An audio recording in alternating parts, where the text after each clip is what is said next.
Pourquoi il a mon bandeko balandi ekodi CNC to zwami penza na esengo makasi lomingo ya lelo pona numéro mususu oya émission bozelaka émission bolingaka émission ya parti ya mwana mboka plus mabilumba mukala na kombo ya Congrès national congolais département ya communication et organisaka émission pona kopesa bino basango ya parti oyo na etando mobimba ya République démocratique du Congo, Eko du CNC à Pokwalelo et Ambi, porte-parole adjoint na Kombo ya Junior Ndomba. Junior Ndomba Mbote. Mbote mwana mboka Olito Make. Ok, boni santé à parti. Yo Ozali porte-parole adjoint et à CNCP Molobeli. Ya plus mabilumba mukala na sima ya porte-parole les akande yo. Boni santé à parti. Oui, santé à parti eza kitoko. Ndenge ozomonanga pe naza kitoko makasi. Ça veut dire que le parti se comporte très bien. Santé eza normal. Santé SNC eza normal. Tout le monde a kio na ba tourner ou outil tourner moulai na cadre SNC. Bete na biso solo lolenge nini eleki kuna. Bon, to zalaki na mission oyo autorité morale ya parti na biso mwana mboka Pius Mabilumba Mukala à travers le président national du parti, honorable maître Meshak Mandefou, a décidé que tout ça là quand même tournoi. Il y a que tambola na ba province, on a évaluer niveau il y a ba communicateur il y a parti. Na kati ba province, kota la lolenge nini bazo sala musala kopesa bango ba nouvelle directive il y a parti par rapport il y a rentrée politique oyo ils ont s'annoncer d'ici là parce que après élection bakambi il y a parti ba décider que quand même to ya ko sala ce qu'on appelle rentrée politique. Alors na rentrée politique wana eza na ba ligne ya sika communicationnelle oyo ba pesaki na département ya communication. C'est pourquoi il a plu aux autorités du parti pour na kotinda biso to yeba ko solola na ba lobeli à partir na ba province oyo na tambolaki et j'ai trouvé quand même que bazalaki na morale au zénith des très bons camarades qui ont vraiment avalé l'idéologie et la vision de l'autorité morale et du parti aussi. Voilà, tu venais de dire tantôt que outil na la province wana pour na couper sa bango vision à Sika. Êtes-vous sûr que Congrès national congolais a la porte-parole dans la province nyonso oyo azali représenté? Merci beaucoup journaliste pour na mutuna na yo. Nga na yebisaka bino que CNC eza parti mallette lokola ba parti mususu oyo et mona nakaka tango il faut que ça la partage ou bien que se retrouver liboso il y a partage de responsabilités. Mais Congrès national congolais oyo mwana mboka Pius Mabilumba Mukala les sénateurs oyo azala qui na vision il y a parti oyo na création nango et salut que parti eyeba ko s'implanter d'abord sur toute l'étendue de la République. Et aujourd'hui, en dehors de l'implantation du parti sur l'étendue de la République, et Mati Lisusu et que Namboka ya Bapaya. Tango Seni a annoncé que non, maintenant, na Libanda Mboka, il faut élection Bandako Salama, automatiquement, les grands partis politiques Congrès national congolais et se retrouver déjà implantés dans le pays où il y a Libanda. C'est pour vous dire que partout où se trouve le Congrès national congolais, impérativement, il y a l'administration qui gère le parti sur place. Et dans cette administration, il y a ce qu'on appelle le département, il y a communication et médias. Et dans le département, laisse-moi vous dire que c'est un département, l'un des départements au sein du parti qui fonctionne très bien. Mais pour preuve. Ouais. Parce que ceux qui fonctionnaient malamuté, on pouvait quand même se contenter ici à Kinshasa. Mais quand les autorités du parti décident à ce que Toye Bakosala Rondouana, il y a évaluer ba communicateur otala niveau oyo bazana kati ya kosala la musala, c'est-à-dire que le Congrès national congolais c'est un grand parti politique qui sait non seulement réunir la masse mais aussi former chacun devant ses responsabilités. Ça... Tu viens de parler, Junior Ndomba, de la rentrée politique du CNC. À quand cette rentrée? Oui, merci beaucoup, mon amboka Oli Tomake. Ngaï, bien sûr, Naza porte-parole adjoint et à parti, mais la date officielle de la rentrée politique, c'est les autorités, notamment le président national d'intérim, Maître Meshak Mandefou, qui va l'annoncer incessamment parce que nous sommes en train déjà de travailler pour un point de presse qu'il va bientôt tenir parce qu'il vous souviendra que Aouti vacances parlementaires pour tout na ba électeur naie na Kazumba bon mona kindenge aningisaki Kazumba kuna parce que il était le représentant valable du président de la République muto akendaki ko sala campagne ya Félix Antoine Tshisekedi Tshilombo na Kazumba mwana mboka Meshak Mandefou oyo Pius Mwabilo atindaki Aouti kuna ndenga yeboye mbala moko to se mettre déjà en œuvre pour préparer le point de presse qui va bientôt là annoncer la rentrée politique de notre parti. À Kinshasa, vous avez parlé de communicateurs de l'extérieur, de l'intérieur plutôt. Et à Kinshasa, quel est le message que vous donnez en tant que porte-parole adjoint? Bon, à Kinshasa, le message, l'unique que nous avons à donner, non seulement à nos militants et aussi à la population, aux Kinois et Kinoises, et que CNC, Congrès national congolais, Oyo Yamwana Mboka Pius Mwabilo Mbaya Mokala, Oyo Ezako Kambama pour l'instant par le président national d'intérêt Meshak Mandefou, Eza parti Mounene.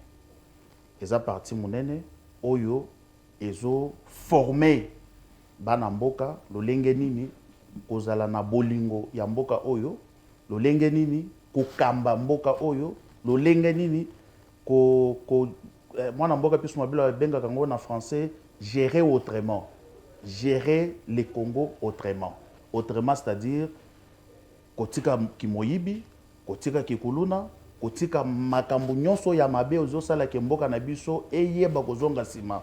Parce que pour preuve, bomoni yemoko tango azwa kitan oyo président de la République a pesaki pour na akamba gestion, il y a urbanisme, un ministère, botali le lenga sali mosala, zéro sextape, zéro détournement, zéro impunité. Et il a travaillé juste pour l'intérêt et l'amour du pays. Mais Pius Mwabilo demeure l'unique politicien au hasard de bonne mœurs. Depuis Toebaye, Toyokai na mabete, na buzo bate, Junior Ndomba, CNC, vous a porté parole adjoint.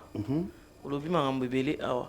Bozan un programme moko o esala kapo ete bo encadré bakulu na wana po bazala lisusu te. Chaque jour les CNC fonctionnent. Voilà. Et chaque département travaille. Au sein du Congrès national congolais, il y a plusieurs départements. Botalaki na bilili mwana mboka Stéphanie Mwabilo akitaki na terrain pour l'encadrement d'abord des filles mères. Okay. C'est-à-dire que en dehors il y a communication tozo sala, en dehors il y a makambu mususu oyo tokoki kosala na kati ya CNC, le CNC a opté pour l'encadrement de la fille mère des désœuvrés. Non seulement des filles mères désœuvrées et aussi l'encadrement de la jeunesse. C'est-à-dire que Kikuluna, Kimoyibi, Kiboyi, lobi ozala Kikuluna, au quotidien CNC va former. Mais qu'est-ce qu'il fait exactement? Va former au commis utile, au commis utile à la société. Yebisa bana membre bateau bazana bandaku ke tala CNC et formera par exemple ba fille mère koye ko la kosala boyena babo et ou te pa na yo bana ngana accompagner CNC na nikolo bangote en tant que mopanzi sango tango tozo na linge et ou te pa na yo porte-parole adjoint koye bisa biso makambuni formation wana eza sur quel plan tango tozo loba awa session moko et uti ko sila oyo ba formaki ba fille mère na koye kolande nini kotonga. Ok, na couture. C'est-à-dire que bayebaki mosalate, mais grâce à la formation du parti, Bakomi les lots utile. oyo bakomi utile, bayebi kotonga, bayebi kosala ba soins de visage, maquillage, c'est-à-dire que bakomi utile. Bana mombele bazoyo kangai, bana kingabo bazoyo kangai, bango nyonso wana tango tozolo ba awa, basi basali ba salon de coiffure, basi basali comment après formation atelier de couture na bango. Pona ko banda ba neti ba banda mombongo quoi. Après formation, Oui. le Congrès national congolais, na département, Azouaka non seulement en charge, bapesaka ba machine de couture. Pona ba couturier. Pona ba couturier. Donc mutu na mutu azouaka oyaye na domaine na domaine na ye. Voilà. Ba financer yo ba pesi yo mombongo parce que biso tozo sala ngo kaka na moment à campagne te. Biso to trouver yango normal parce que le CNC c'est une école de formation. Et cette école de formation ne forme pas les gens pour ne rien faire. On te forme, on te montre comment travailler, on te montre comment être utile et donc, aussi on te donne les moyens possibles pour réellement être te utile. Prendre en charge. Oui. Donc, Junior Ndomba Lobibo et Bana membre Bino Bolandi Bisonanzela, Ye Azali Junior Ndomba, porte-parole adjoint à Congrès national congolais, à Lobina Bisoboye CNC, Ezali co-formé ba jeune ba fille mère na ba désœuvré ya koye ko la misala maboko po omizo en charge de yo moko ozala na musala kusala okoma utile olongwa na vie ya sopeka sombelanga salelanga sala boy surtout pour na bana basi okoya kokumba zemi ambala kata likolo ya mikate basombelaki yo eza malamu te na yango Junior Ndomba jeunesse yango liboso na yo bazana banda bakolanda yo tala bango ibisa bango liloba moko ba onon ba koti CNCT par rapport à la formation bozo sala. Merci beaucoup. Awa naza na kati ya koyebisa jeunesse congolaise. Spécifiquement aussi les jeunes quinois et quinoises que CNC Congrès national congolais est parti na bino. Botala kaka ba oyo babandi déjà kosala te mais bino pe toza posa na bino boya kosala adhésion tango bokosala adhésion na bino boyeba ke CNC akozala siko sima na bino pona kolakisa bino nini bokoki kosala par rapport ya compétence na yo ata otangi na yo te po koloba ke non parti wana ezaka ya bato balobaka français lokola baseleka nangila lokola bajaki tenge lokola donc yo pe place ozali ata oyebi français ata otangi te. Tu viens, oye, c'est ça qu'on forme yo, pour oye ba ko se prendre en charge, oye ba ko zo pe charge ya libota na yo. Yango, moma yango yo. Parce que biso to yebisaka bino ke to ya kaka pona moma ya campagne te. Biso CNC parce que ça une école de formation. Ça ka politique mokolo na mokolo. Tozo ça la politique mokolo na mokolo parce que moi na mboka pe sumabile mba mokala ayebisa biso na esprit ya altruisme, on doit gérer ces pays autrement. Et comment gérer ces pays autrement? C'est-à-dire que même quand nous sommes dans ce qu'on appelle temps mort politiquement, c'est-à-dire que toza na moment ya élection te, on peut continuer à donner ce qu'il faut à notre peuple pour qu'il continue à nous faire confiance. C'est ainsi, j'appelle cette jeunesse qui continue encore à faire confiance à notre autorité morale plus mobile mbamukala. Naba oyo nanu babandaki ko hésiter, ba continuer koya parce que totali na moment ya campagne asala ki ebele. Ba mususu bazoloba oh mais azo sala boye pona nini ebele boye. Azo sala ngo ka pona moment ya campagne. Non, ce n'est pas seulement pona moment ya campagne, neti na minute oyo. Campagne c'est silit. Ba oyo bayaki juste pona kozo ba voix bazui coin, ba sondoli peuple. Mais botala plus mobile mbamukala. Ye oyo azo continuer toujours kozala proche de sa base et de la population pour qu'on réellement que CNC na motema, CNC est une grande école de formation où ils ont formé bato pour comme utile na mabota na bango utile pe na mboka na biso. Voilà, bandeko balandi bana membre na ebisa bino bana mbala soko kutana émission eko di CNC kamata papier kamata bic banda kokoma boki makambo ezoko bima nulle part ailleurs et ça les makawa et puis ils est le kutate ils est solo namona ba formateur bazo ko former bato, namona Claude Monzia azo former bato, maître Fiestambu bisiko zwami ya yo yango wana le monteur de cette émission, hein, ozaka mannequin au perdre, hein, au changer déjà ligne. En tout cas tous ensemble tozo kokoba na émission na biso apoko lelo. Junior Ndomba, porte-parole adjoint, la formation initiale est à Kinshasa. Tu as beaucoup étendre sur toute l'étendue du territoire national. Moi, je que CNC, Congrès national congolais, est à partie mallette, est à partie provinciale. Parce que ça n'a pas partie Moussoussou. Ce que vous tourne à ta place siège nango ezalaka. Te wana to yebi bino bato sense musala na bino yango wana. Otuni siège à partir ezalaka partie des mallettes. C'est vrai que CNC zana siège na c'est très important. Yebisa biso est-ce que formation ekokenda libanda? C'est très important ce que je suis en train de dire. Otuni partie yo ezalaka wapi? Siège nango ezalaka wapi? Oluki yango omoni yango te. Mais ce qui okei aujourd'hui, avion nayo a oketi na Mbujimai, Natasha Oriental, juste sur avenue Inga, okokuta siège ya parti na biso. Ce qui la formation, et pas ya honorable Draza, okokuta siège ya parti. Awa na Lualaba, et pas ya honorable Kantenga, okokuta siège ya parti. C'est-à-dire que CNC est un parti non seulement national, mais aussi international. Parce que comme aux États-Unis, en France, en Belgique, en Afrique du Sud. Maintenant, la formation, je reviens maintenant. Cette formation dont je suis en train de parler ici, va s'étendre. Militants et militantes qui appartiennent à la province, bazana kati déjà, il y a qu'à s'enregistrer parce que la première édition à l'intérieur est au bande d'ici là. Okay. Juste après la rentrée parlementaire, on va lancer officiellement la formation de yaba membres nabiso et ya population na ba province et puis na mboka ya mipaya. C'est-à-dire que formation autour le bel ao ezaka na Kinshasa et qu'on s'étendre partout sur toute l'étendue de la République.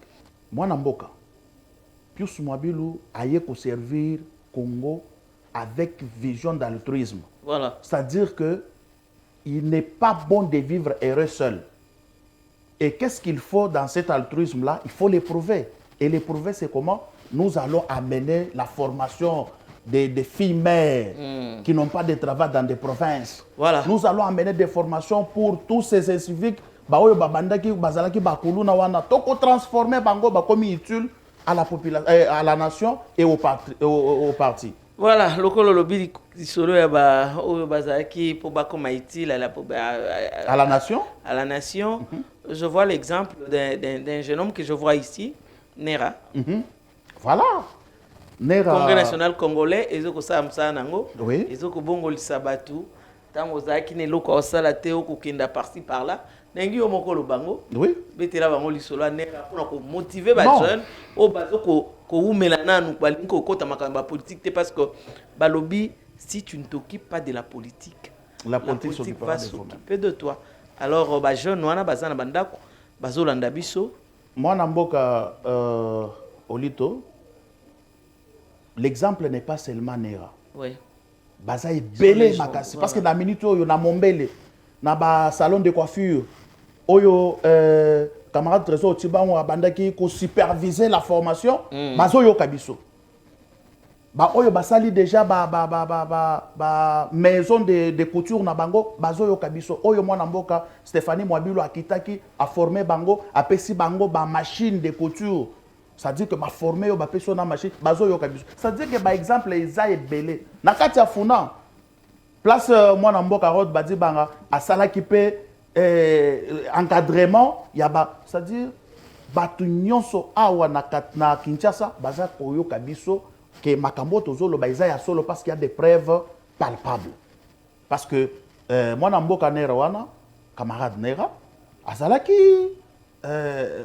ebele baye bien mwana teba baya ebele baya biye le camarade à partir azo sala marambo protocole tali mwana mboka pe suma bi na télévision alobi oh nakolanda pe papa oyo na mona azo sala makambo ya bien aye na parti etango kutu aye totali tolobi oyo akozala utile pour na biso tozwi to former lelo awa komi utile aza lisusu na kati ya kotia bato maboko na poche te pour na kobimisa lomeya kuna akomi siko utile awa na kati ya parti to pesie musala abandi ko se prendre en charge. Il commence aussi à aider sa propre famille qui devrait souffrir oyo babanda kotala ke non oyo vraiment to bungisi espoir esili mais CNC a récupéré, a formé, a transformé, a commis utile à la nation. Et donc je lance encore un appel ya koyebisa ba oyo nanu ba kotaki na kati ya Congrès national congolais CNCT que ngonga yango oyo bosa l'adhésion boya ba porte nyonso eza polele pour que toyeba kopesa bino oyo esengeli toyeba ko former bino toyeba kopesa bino misala toyeba kopesa bino bokoma utile parce que biso tokoki kosala eloko parce que élection ezali te mwana mboka pe suma bila lobaka toujours que il ne faut jamais vivre heureux seul. C'est-à-dire qu'on ne choisit pas les moments. On les fait à tout moment. Et en urgence, à tout moment. C'est-à-dire que les Congolais, au bazar na kati ya ko landa biso na minute oyo to sengi bango ba adhérer na kati ya Congrès national congolais ba kozala dessus te. Ba kozala dessus te, ba ko zo formation bazala basi, bazala mibali, bazala ba mama, bazala ba mikolo, ba ya ba kota na CNC parce que makambo ya malamu ezali. Makambo ya malamu ezali tozo bongisela bango makambo ya malamu parce que à chaque étape il y a toujours un encadrement. Ozala otangi te, okokuta na bato oyo bako encadrer yo, bako pesa yo boanya balakisi yo qu'est-ce que tu peux faire pour que lobby oyeba ko se prendre en charge, lobby oyeba ko zala utile et au parti et à ta famille. Bandeko Balandi Ekodi CNC a pour palelo tozana porte-parole adjoint moi Mboka Junior Ndomba Torobeta Lisolo est rentré parlementaire parce que déjà et outi ko salima lobby betele solo ezandengeni bino na Congrès national congolais bozana combien d'élus? Congrès national congolais oyo ya mwana mboka le sénateur Pius Mwabilumba Mukala aza au moins na libenga na ye 17 élus na niveau ya assemblée nationale. Okay. Alors rentrée parlementaire oyo eza ya masekité. Certes eza session budgétaire mais ba élu ya Congrès national congolais ba élu ya CNC ba kozanga kosala contrôle ya gouvernement te. C'est-à-dire que ministre mandataire oyo nyonso aza na mandat na gestion ya l'état yeba kosala musala malamu parce que contrôle parlementaire ya mbala oyo eza ya blague te omeki koyiba yeba ke élu ya CNC député national ya CNC akozala simana yo pour ko interpeller yo oya na assemblée nationale oya ko justifier ce que tu as pris na caisse à l'état. Nous sommes un règlement de compte. Eza règlement de compte na utukoloba awa que CNC eza une grande formation. Et formation oyo tozozwa na kati ya CNC eza poto sale la mboka. Toyeba kozala utile na mboka na biso parce que notre autorité morale moi na mboka Pius Mwabilo alobi il faut gérer ces Congo autrement. Ko gérer Congo autrement eza nini? Eza ko sale la réellement mboka oyo musala pour que population oyo epesi biso mandat, population oyo epesi biso confiance et yeba ko se retrouver. C'est pourquoi... Junior Ndomba, je rappelle qu'aux porte-parole et à parti adjoint, oui. La place à député, 17 députés nationaux, sur terrain. Ah, merci beaucoup, mon amboka. Question wana est très importante, mais il faut y avoir que élu légitime du peuple issu ya maponami ya 2023 oyo ponaki bango na lingomba ya CNC oui. Baza batu oyo baza véritablement élu. OK. Donc batu oyo baza na confiance ya peuple, confiance à base na bango. Et ils ne peuvent pas s'hasarder na vacances parlementaires bakende bapoto bakende na Chine bakende kotala banini. Non. Parce que mot d'ordre et tout ezanini. Parce que baza bato oyo bazo vivre na population pembeni. Voilà. Et sengeli ndenge comment session wana esilaki, il fallait bakita na kati ya ba fief électoral na bango pona kosolola na base na bango pona ba base ba yebisa bango ba makambo ba difficulté o baza nango. Ba desiderata. Yango moni mwana mboka honorable Draza akitaki na Ituri. Okay. Mwana mboka Meshak Mandefu akitaki na Kazumba. Pona kosala suivi ya route kana Kalamba Mbushi. Et puis kotala ba école na makambo ebele oyo ezalaki kuna na kati ya Kazumba botalaki ake ezalaki kitoko makasi. Toke na lwalaba honorable Kantenga azalaki kuna. Donc soki to na kena ba exemple nanu. Bango nyonso 17 bazaki sur terrain. Mwana mboka Patrick Eshiba azalaki na Chango. Bana maluku bamonaki ye na campem na nini na pem kao kuna bamonaki ye na donc ba élu na biso nyonso ba opté kokende kozala na population oyo et ils ont continué ko pesa bango confiance à travers le Congrès national congolais.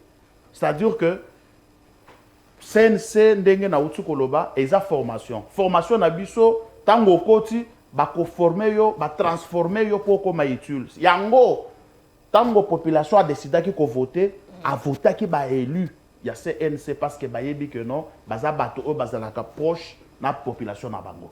C'est pourquoi au tali na rentrée parlementaire na rentrée na vacances parlementaires non na vacances parlementaires bazalaki éparpillé partout na base na bango pona koyeba souffrance déshydratat ya population ezandenge nini po baya ko insérer yango baya ko solola na kati ya Assemblée nationale na session budgétaire oyo bayeba sikoyo ko yebisa gouvernement base na bango parce que bango bazali na mandat ya population baza ba syndicaliste. Alors Junior Ndomba lolengo ucho lobana tokozwa Pedi Pereira s'il vous plaît maître Mbou Fiesta Mbou pesa biso ba image ya mokeka ya Kazumba total lolenge nini elekaki et puis pesa biso quelques images ya Iturina honorable Jean-Claude Draza. Bandeko balandi sense chez vous ya mokolelo ememi biso na Kazumba bipai wapi député national maître Meshak Mandefu Mwela kitaki pona kosona ba base pe tokeli susu na Ituri epai wapi mwana mboka Draza honorable député national kitaki pe pona kosola na bandeko ya kuna wapesa ye mikanda tolanda.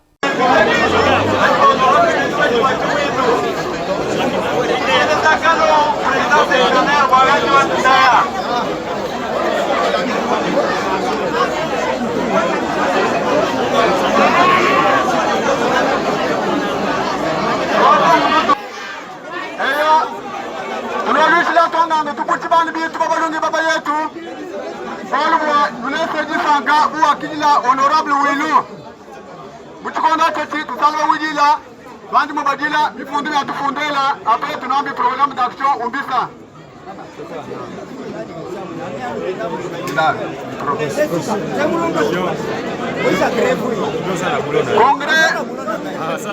Congrès national congolais coordination provinciale section de Chitadi.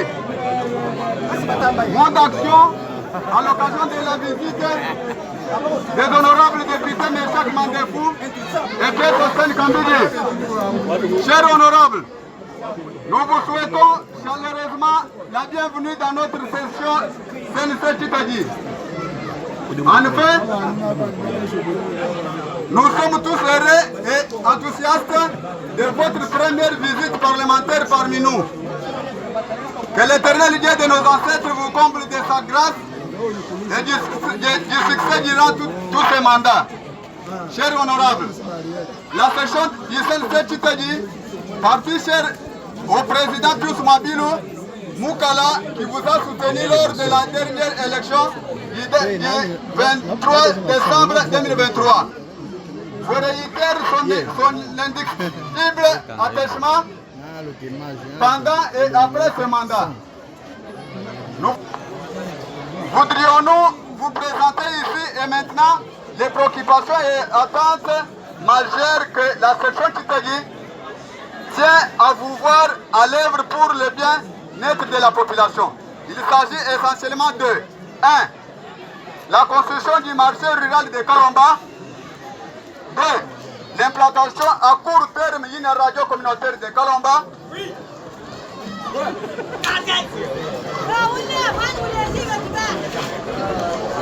3. L'achèvement rapide du projet de forage d'eau potable pour sauver cette population indigne exposée aux maladies. La construction et l'équipement de l'IFE Kalomba.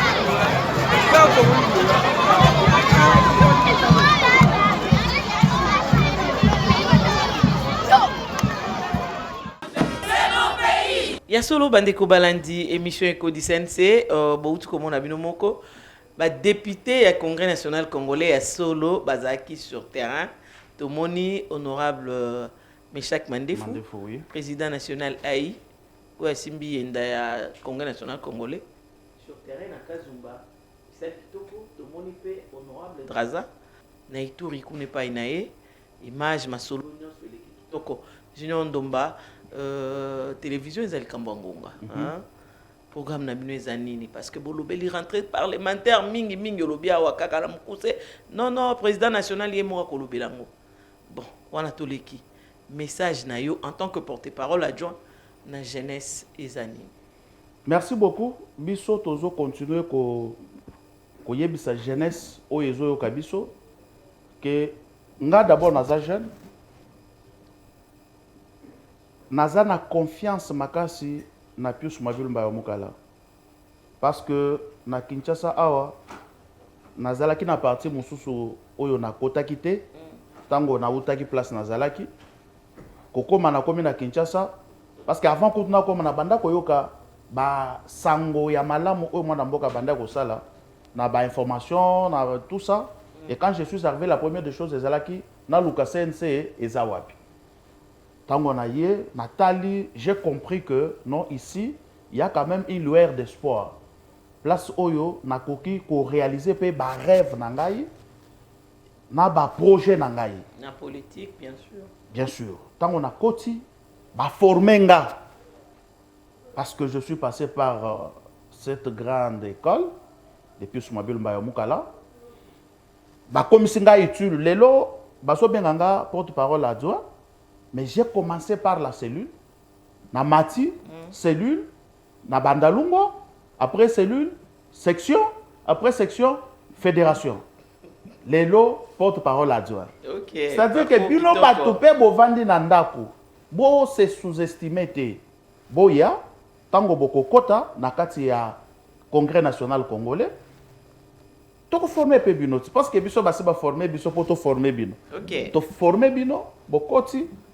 Tant mususu yoko banda na cellule te oko ya pe boye formation papa au mati parce que c'est question aussi à chance au mati ozui ba fonction na kati ya parti et fonction wana eza lipa na mwamba te c'est une responsabilité qu'on te donne pour prouver réellement que non tu as reçu une très bonne formation auprès du maître d'école qui est Pius Mabilou Moukala et bongo ba oyo bavandi na bandako boya bokota bosala adhésion na kati ya congrès national congolais bana bandalungwa ba oyo ya avenue Twidi place Masolo ezosalama boya sense ya bino yango oyo CNC partout, CNC en France, na Afrique du Sud, na Canada, na États-Unis.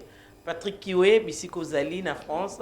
Luka place siège ya Congrès national congolais Zali au adhéré parti. Il y a plus de Lumba Mukala idéologie Vanda Kuna.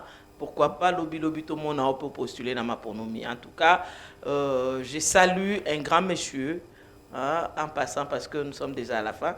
Donc, Maître Fiestambou. Hein, le monteur de cette émission, en tout cas, je ne t'avais pas oublié. Je savais que Tozala Zalabi Sombale, Claude Matala, Antoinette, Shekina, Junior Ndomba, Tokomina Souka, moi Mbote. Et Ali? Bon, Mbote ko zangate, mais toko bandana no ko pesa merci na bakambi na biso, ba pesi biso confiance. Les très distingués camarades autorité morale Pius Mobile Mukala, Oyo, à travers sa grande vision, a commis Sibiso, Oyo Tozalelo, Tokomiro Lobela Paix, Makambo ya parti, Tokomiro Lobela politique, à travers sa formation. Na Keyi Kopé Sapé merci, na président national d'Ambiso, le président Meshak Mandefou, c'est lui qui a à l'instant qui transforme la vision du leader majeur en réalité. Je m'en vais aussi Kopé Sambote, na couple Yannick Fundu, na notre camarade CGA, Stéphanie Mwabilou, Bisika Bozali, Yabino Yangowana, Mwana Mboka Arod Badibanga, Mwana Mboka Mwasenangai, Patricia Moka Dibukasa, et mes enfants. La pesi bana nyonso ya bandalungwa, ingénieur Jado, Bourreau, Roger, bana nyonso ya Twidi, na pesi binombote, sans oublier, Mwana Mboka, la grande dame, Maman Brigitte, Bisika, conseil Ezo Uta, et pas ya Mokonzi. Mes salutations. Bandeko Balandi, Eko di Sensei, merci. Télévision Zel Kambangonga Kande to Sabino et Oumela Rapenzate pour balobi. Les bonnes choses ne durent pas. Tokomina Souka émission Abisso, Yamukolo Lelo, Totondi Botondi na Kolo Histoire, Kolo Masolo, Pius Mabilumba Mukala, sénateur, Yende Asalaki que Eko di Sensei, Ekelama, Nakati, ya Congrès national congolais, Nabo Sanité Bakita Nanga Mibale, Maître Bambou Ebola Esika Zwami na Lyon pe Maître Lekasser Bisika Mbouyulu Bisika Zwami na Paris. En tout cas le 19 septembre ezaki date moko boye na mutu nange kolongwa raté parce que CNC na motema totondi bino botondi pe tokutana na émission mosusu pe mbala sima Pamphile Papa do yayo pe yango wana tobosani yote bye.